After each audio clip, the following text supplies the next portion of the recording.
How's it going? Good yourself? Good, good. Where are you going today? I'm going to Tokyo. So, Hey guys, it's Chaki here. Today's the big day for me on March 30th, 2022, flying from Calgary to Tokyo. Obviously, I'm moving to Tokyo, so that's why I am at the airport. Anyway, as you can see, I am just past custom and making my way to the lounge. Tokyo has been something that I've been planning for a year, and before that, it's something on my bucket list that I've wanting to go to live in Japan, to experience Japan for a while. And I just figured at this time of my life, it's probably the best time for me to go experience and do this before I settle down. So as you can see here, I'm just at the snack bar. They do have food and water and quite a bit of food. Let me grab my water here. Not everything was super lively. The lounge wasn't super lively or loud or anything. The pasta do look a little bit sad here. But I think it's just because most people are just returning to traveling and going to places that they wanted to go with the pandemic ending. So it is understandable. And this was a pretty good lounge for me to just come in and take a rest, pull out my computer and do some work before I head off to my first flight. So it was a pretty good place to just sit down, relax, and have a drink and just make sure that I catch my breath before I run to the gate. The airport actually had more people than I thought, and most people are probably just back to traveling. And the airport still has protective measures still for COVID. As you can see, most people still have their mask on. It is a mandatory thing, so make sure you do that if you are traveling. And here's my first flight to Vancouver. And this is the flight. I did get business class, but the experience wasn't very business class like because there's something that Air Canada or AC did wrong with my luggage, and it made me wait 5 minutes, and it was just the same thing as boarding as an economy passenger. So I was like, what the hell? And here we are taking off to Vancouver. The weather wasn't actually very sunny, a little bit gloomy, but that's okay. And for food, I got smoked salmon with slices of boiled egg, and I think that's cottage cheese and crackers. It was good.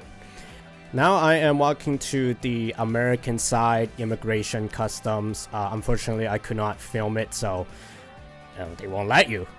Alright, now I am at the YVR Maple Leaf Lounge. I know it's the same lounge, just a different airport. They do have tea and chips and waters again.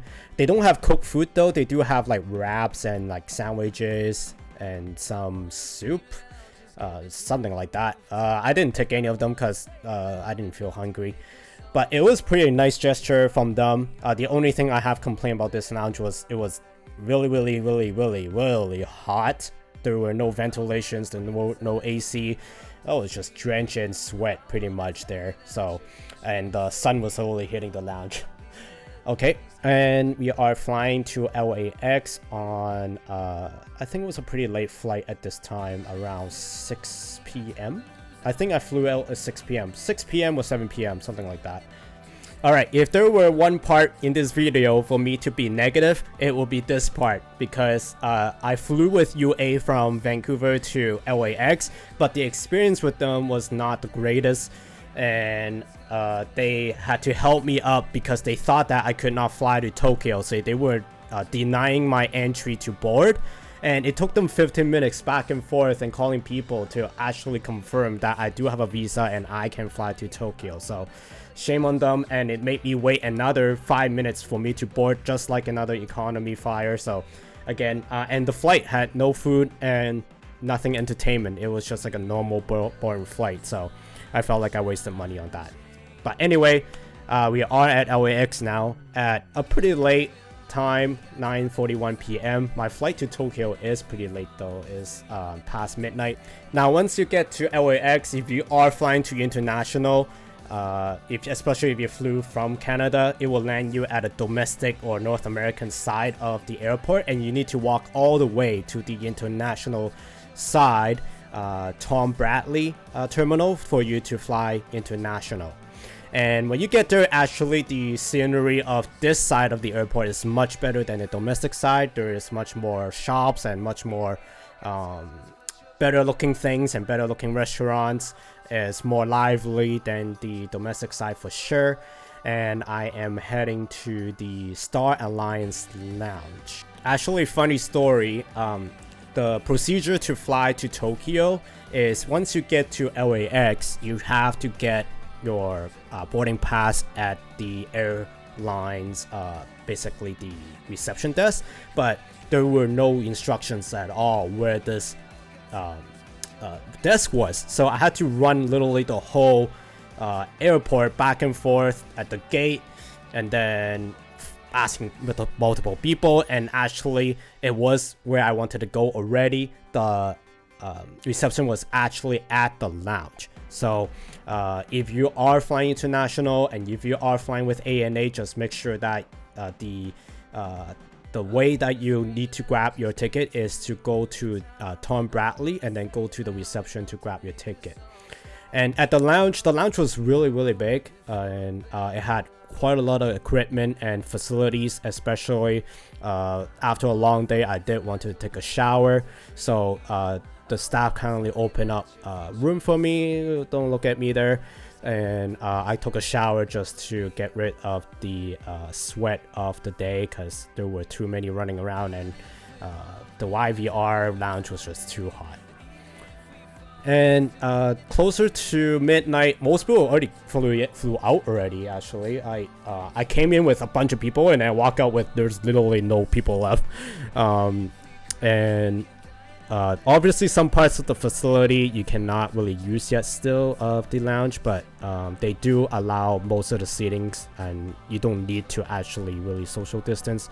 I didn't record the food because the food wasn't like something to take home about or that luxurious for me to record it, so I just kind of skipped that, and I was pretty tired already. Now we're walking all the way back to the gate so I can board on the flight. Now this is where the main course is for ANA. I flew with ANA once, and that experience was already really great, and flying ANA again on a higher tier seating was definitely out of the class experience. The staff was very friendly, and the seat was had a lot of privacy, a lot of room, and they really take care of you when you get on this plane. That's really the heart and mission of ANA. I'm just gonna go watch some TV. Didn't know how to use this control though. Once we board, the lighting was set to a very ambient light so that it doesn't hurt your eyes, and when we fly out, it was just a very smooth takeoff to get on a 12-hour flight. But the experience was really high class, really world class. And then they gave me a menu to look at today's breakfast and other selections of wine and drinks. They gave me some snacks, and definitely go get the ANA juice if you have not had that. Okay, alright, so at the time we boarded, it was already like 2 a.m. Super tired already. I was up at 7 a.m. So the guys gotta sleep. The one thing about this seat is you can fold it down and turn it into a bed, so that was a very comfortable experience, and especially for an overnight ride, so then I can get the energy and not have jet lag.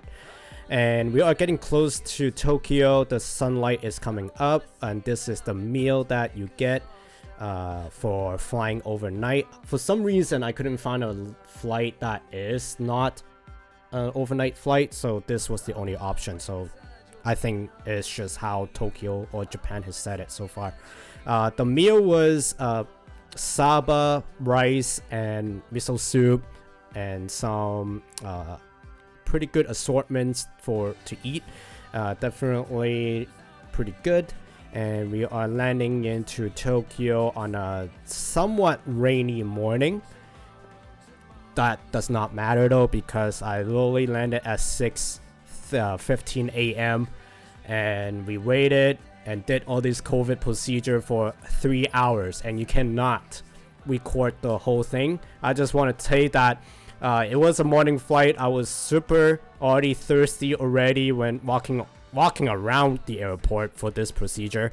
And on the 4th stage of this procedure, they ask you to spit saliva so they can test that you are negative.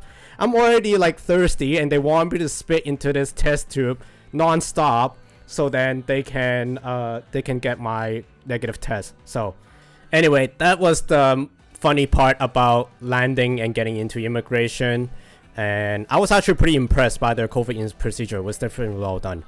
I am now in Japan.